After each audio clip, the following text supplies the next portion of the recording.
Bonjour et bienvenue sur La Buvette. C'est le podcast qui fait du bien et c'est le podcast où l'on parle de vous. Je m'appelle Margot Bussière, je suis coach de vie humaniste et à travers ce podcast, je vous accompagne vers un mieux-être, un mieux vivre, un épanouissement intérieur ainsi qu'un éveil de votre conscience et pourquoi pas de votre spiritualité. Je vous remercie d'être là aujourd'hui et je vous souhaite une excellente écoute.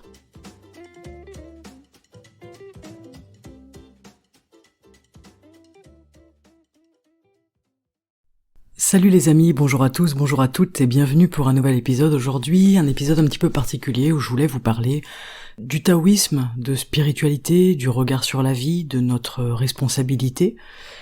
Je vous parle souvent de taoïsme, donc certains connaissent, d'autres ne connaissent pas du tout. Le taoïsme, c'est une philosophie qui est pratique, c'est-à-dire que c'est une méthode. Ce n'est pas simplement une philosophie dans le sens mental, c'est vraiment une méthode d'application pratique.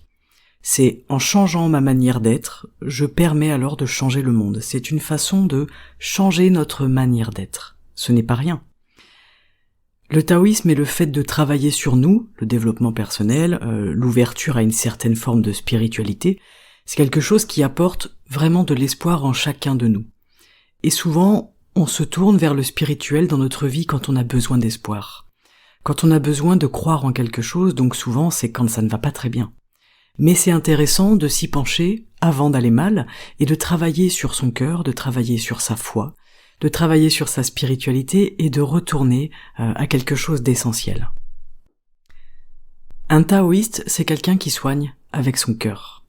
Ce n'est pas quelqu'un qui va soigner avec l'acupuncture, la pharmacopée, etc.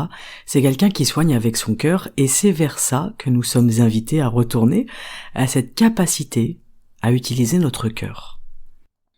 Et l'objectif de ce podcast, c'est vraiment de vous permettre de vous réapproprier votre pouvoir.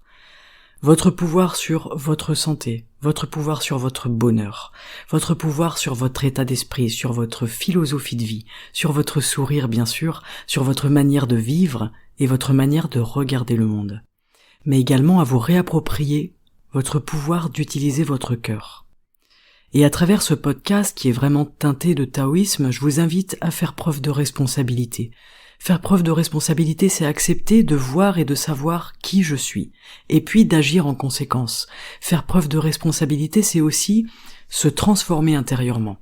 C'est cultiver son sourire, cultiver son cœur, devenir plus aimant, devenir plus souriant, plus heureux peut-être, et atteindre une forme de liberté intérieure. Et peut-être que ce podcast, il vous apportera, ou peut-être vous a déjà apporté d'ailleurs, des prises de conscience. Alors non pas qu'elles viennent du contenu, mais elles viennent de vous, ces prises de conscience. Elles viennent de l'intérieur de vous, d'une réaction à ce que vous avez pu entendre ici, à travers mes partages tout à fait personnels sur la vie. Mais au bout d'un moment, quand on prend conscience de certaines choses sur nous et sur le monde, on n'arrive plus à voir le monde comme avant. On sent cette transformation à l'intérieur de nous. On la sent opérer, cette transformation, et on ne peut rien faire contre. Et c'est très bien. Moi, je vous inviterai toujours à laisser cette transformation se faire, évidemment. Et une nouvelle vision s'installe en nous. Une nouvelle façon de regarder la vie. Une nouvelle façon de nous regarder nous-mêmes. De regarder la nature. Et puis, un nouveau niveau d'attention aux choses que l'on ne percevait pas forcément jusque-là. C'est ça, finalement. Une prise de conscience, c'est « Ok, je vois des choses que je ne voyais pas jusque-là. J'intègre des choses que je n'avais pas intégrées. » Et ce que je vous partage à travers ce podcast, ce ne sont que des paroles, ce ne sont que des mots, ce ne sont que des pensées. Mais vos prises de conscience, elles dépendent d'autre chose. Elles dépendent de vous, en fait. Et souvent, ce changement, on le sent à l'intérieur de nous, on sent qu'il pointe le bout de son nez, mais on freine. On n'a pas envie de changer. Parce que le changement, il nous fait peur, tout simplement parce qu'il implique la perte de quelque chose. La perte d'un fonctionnement, la perte d'un schéma, la perte d'une habitude ou la perte d'une croyance, par exemple. Même si cette croyance, elle est limitante, une partie de nous ne veut pas perdre cette croyance-là. Même si je sais que je suis dans une croyance limitante et que je vois que cette croyance me limite, une partie de moi ne veut pas perdre cette croyance. C'est pour ça que la prise de conscience, elle ne peut venir que de l'intérieur de vous. Et bien souvent, tant qu'on n'a pas assez mal, et tant qu'on n'est pas assez mal dans notre vie, on ne change pas. On en vient à changer quand l'inconfort de la vie actuelle il est suffisamment fort. On en vient à changer quand la souffrance que l'on vit, elle est plus grande que la peur de perdre quelque chose. Tant que je suis suffisamment confortable dans mon malheur, j'y reste. Mais dès que ce malheur et ce mal-être ils deviennent insupportables, alors quelque chose bouge en moi, et je suis prêt à m'ouvrir à autre chose et à vivre un réel changement intérieur. Je prends vraiment pleinement conscience que je dois changer quelque chose et en fait je le fais. Mais gardez bien à l'esprit que ces prises de conscience-là, elles viennent uniquement de vous, de votre intérieur. Et d'ailleurs, quand vous venez chaque semaine écouter le podcast, en réalité ce n'est pas moi que vous venez voir, c'est vous-même que vous venez voir ici. Ce n'est pas à ma rencontre que vous venez, vous allez à votre propre rencontre. Vous allez faire un tour à l'intérieur de vous-même, et vous suivez cette chose qui vous appelle. Quelque part, c'est déjà un chemin de transformation. C'est déjà une démarche. C'est déjà une étape. Ce podcast, il est fait pour vous, je le fais pour vous. Je vous l'ai déjà dit, ce podcast, il ne me rapporte rien en termes de, en termes de matériel, de finances, etc. Ce podcast, il m'apporte beaucoup d'autres choses, bien évidemment. Intérieurement, il me nourrit, mais ce podcast, je le fais pour vous. Et en tant qu'auditeur, vous venez ici pour vous, et c'est important que vous veniez ici pour vous et pas pour moi. Et c'est important de vous écouter et de vous respecter à travers ces partages-là. Vous ne venez pas ici pour m'écouter moi, et c'est très bien, mais vous venez pour prendre un temps pour vous écouter vous-même. Vous écoutez ce qui résonne en vous à travers mes mots. Et parfois, on a besoin de ça, parfois on a besoin de l'entendre à travers la bouche d'une autre personne, et c'est ok. Et parfois, à l'inverse, c'est trop, et c'est trop dur. Il faut simplement vous écouter, voir de quoi vous avez besoin, et moi j'espère que ce podcast vous amène dans des endroits merveilleux à l'intérieur de vous, parce que il est vraiment là pour ça. Et je sais que parfois je vous partage des choses qui peuvent être un petit peu dérangeantes, je ne vous partage pas toujours des idées qui sont simples à entendre, encore moins simples à mettre en pratique, mais vous le savez, pour avancer, pour se transformer, il faut une pression minimum, une pression qui est nécessaire. Je vous parle d'une pression, entre guillemets, naturelle, il faut pas se faire du mal, évidemment. Mais pour nous transformer, on a besoin d'une pression minimum. Ce qui est intéressant, ce que je trouve assez fascinant et fabuleux, c'est que dans la prise de conscience, on ne peut pas revenir en arrière. J'avais vu ça une fois avec une coachée, en fait, qui était au cabinet, qui avait pris conscience de quelque chose, et en fait, sa vie entière a changé, puisqu'elle ne pouvait pas revenir en arrière, elle ne pouvait pas revoir à nouveau avec ses anciens yeux, on va dire. Elle avait enlevé ses lunettes, elle pouvait plus voir sa vie et toutes ses relations et tout ce qu'elle avait mis en place de la même manière. Et parfois, la prise de conscience, justement, ça fait mal parce que ça génère de la souffrance, ça peut générer un sentiment de solitude, parfois même ça génère de la tristesse, une prise de conscience. Alors là, c'est important justement de développer une forme de spiritualité, une forme de foi, en même temps que vous allez développer votre conscience pour en diminuer la douleur. Ça, c'est très important, on ne le dit pas assez. On est là à crier haut et fort qu'on veut prendre conscience et ok, venez chez moi, vous allez prendre conscience de ci, de ça, ok, c'est super. Mais comment je fais quand je rentre chez moi, que j'ai pris conscience et que je me sens seul et que je me sens triste? Et on ne dit pas assez qu'il est important de développer une forme de spiritualité et de foi, en même temps que je développe ma conscience. C'est le seul moyen de diminuer la douleur de ces prises de conscience. Chacune de mes formations, ces 10 dernières années autour du taoïsme, ont fait augmenter en moi un sentiment de solitude et un sentiment de souffrance. C'est pas quelque chose que je partage du tout, mais je me sens décalé la plupart du temps, même avec mes amis proches. Et je sais que ce sentiment de solitude, il est illusoire parce que finalement, je me sens profondément connecté aux autres, même ceux dont je ne suis pas très proche. Une partie de moi me sent connecté. Et le taoïsme, il nous montre bien à quel point nous sommes tous liés, à quel point nous fonctionnons ensemble les uns les autres, et c'est merveilleux. Mais je vous parle de ça justement pour vous montrer le fait que c'est de ma responsabilité de me sentir seul ou non à ce moment-là. Si je souris, déjà je vis les choses mieux. Si j'aime, ok, je vis mieux. Si je m'ouvre, je le vis mieux. Et on a le choix de la façon dont on va vivre chacune de nos prises de conscience. Et dans le taoïsme, justement, on apprend à quel point on est responsable de notre travail intérieur, à quel point on est responsable de notre niveau de bonheur et de notre façon de voir la vie. Et ça me semble essentiel pour chacun d'entre nous. Mais il faut bien être conscient du fait qu'effectivement, on peut avoir un sentiment de solitude. Mais comprendre que ce sentiment de solitude, il est illusoire, c'est aussi important. parce que ok, je vais comprendre qu'en fait c'est à moi de me sentir connecté aux autres, pas de problème, je vais m'en occuper.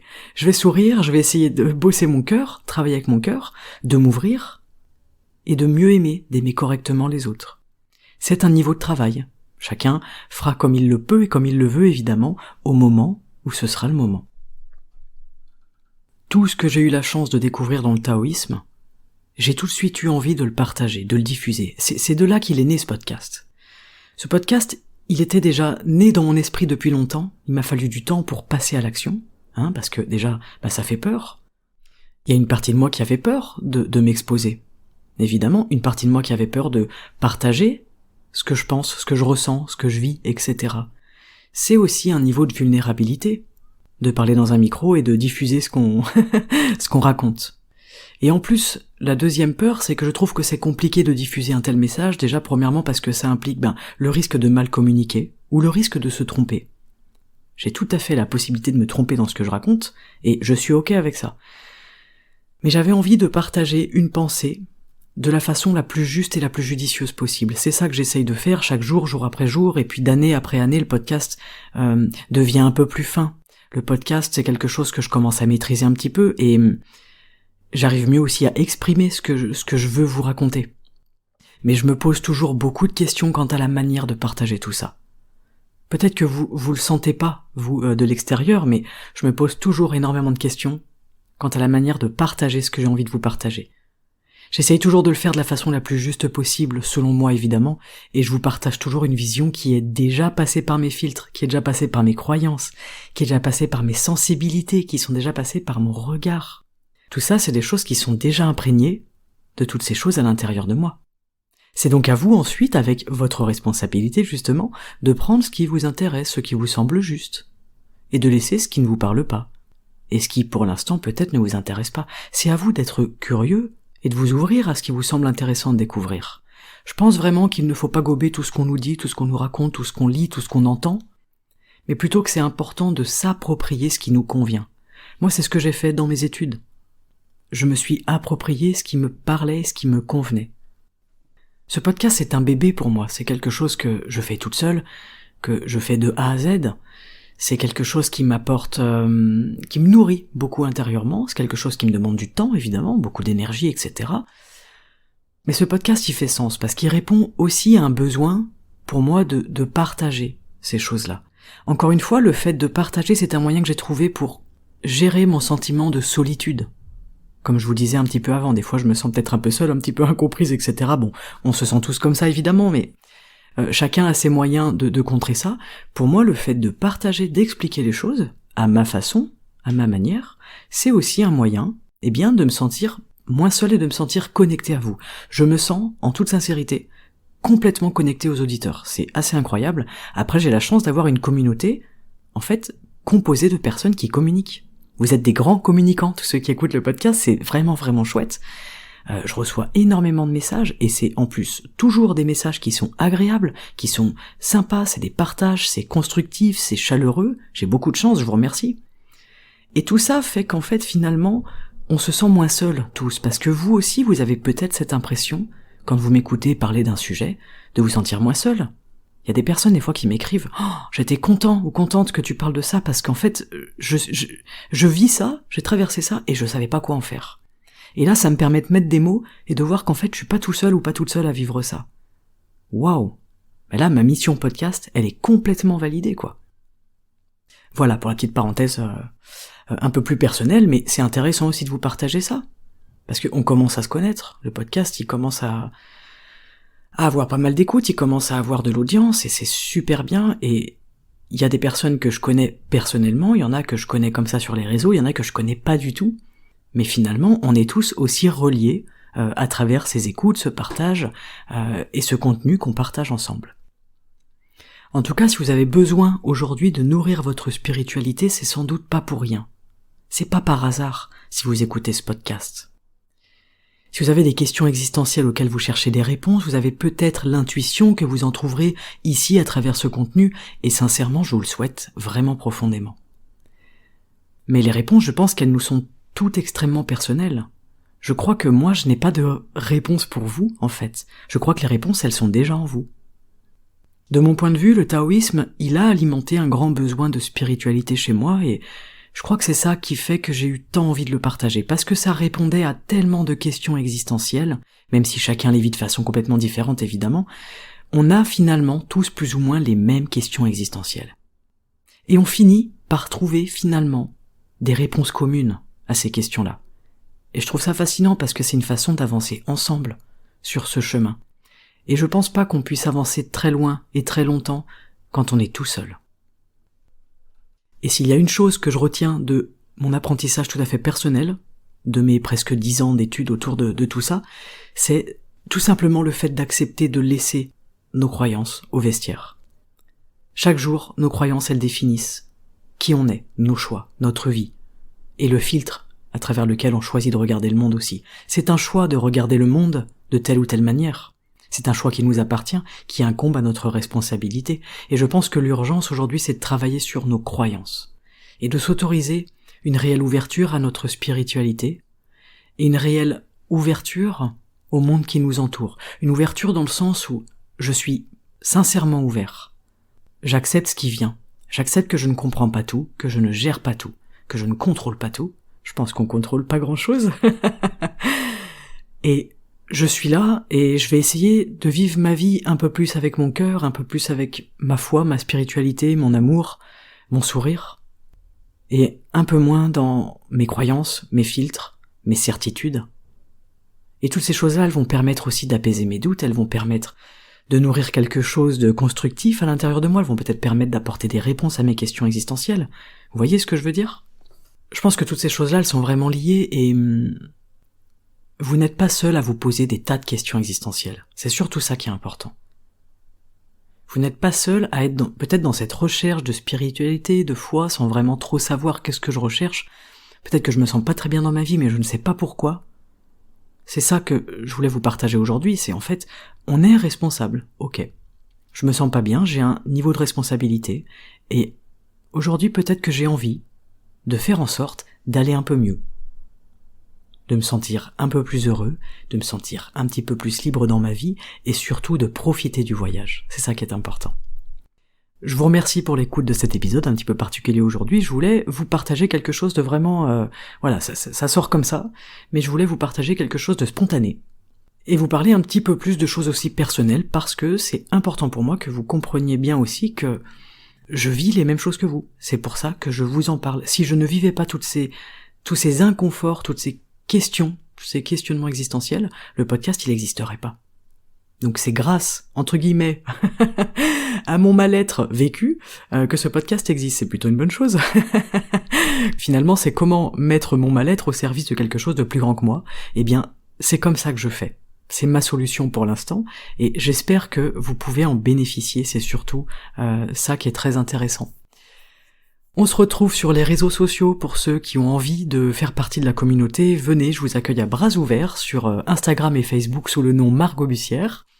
Et puis sinon, eh bien n'hésitez pas à aller faire un petit tour sur mon site margotbussière.fr, et pourquoi pas, si le cœur vous en dit, de mettre un petit 5 étoiles et un petit commentaire sur votre plateforme d'écoute préférée pour soutenir le podcast et continuer à le faire grandir et à le faire découvrir aussi par d'autres personnes. Je vous remercie d'être toujours là, je vous remercie pour votre écoute et je vous souhaite une très très belle journée et je vous dis à très bientôt sur la buvette. Ciao.